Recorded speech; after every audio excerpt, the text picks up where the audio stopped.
أعوذ بالله من الشيطان الرجيم. بسم الله الرحمن الرحيم.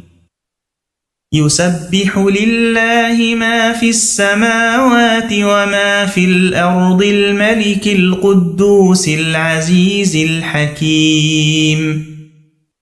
هو الذي بعث في الأميين رسولا منهم يتلو عليهم آياته ويزكيهم ويعلمهم الكتاب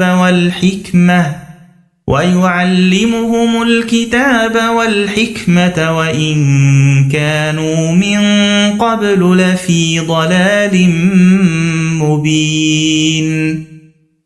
وآخرين منهم لما يلحقوا بهم وهو العزيز الحكيم.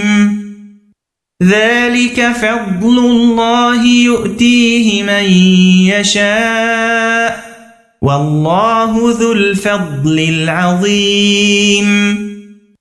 مثل الذين حملوا التوراة ثم لم يحملوها كمثل الحمار يحمل أسفارا بئس مثل القوم الذين كذبوا بآيات الله والله لا يهدي القوم الظالمين.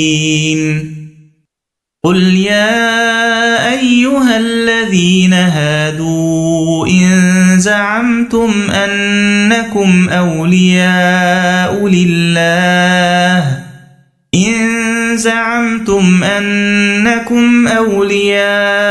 لله من دون الناس فتمنوا الموت إن كنتم صادقين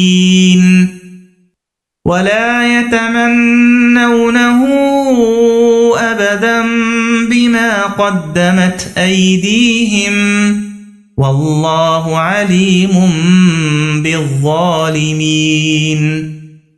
قل إن الموت الذي تفرون منه فإنه ملاقيكم ثم تردون إلى عالم الغيب والشهادة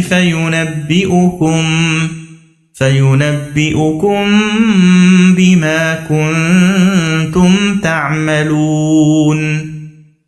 يا أيها الذين آمنوا إذا نودي للصلاة من يوم الجمعة فاسعوا إلى ذكر الله وذروا البيع ذلكم خير لكم إن كنتم تعلمون. فإذا قضيت الصلاة فانتشروا في الأرض وابتغوا من فضل الله واذكروا الله كثيرا لعلكم تفلحون. وإذا رأوا تجارة أو لهوا انفضوا إليها وتركوك قائما قل ما عند الله خير من اللهو ومن التجارة والله خير الرازقين.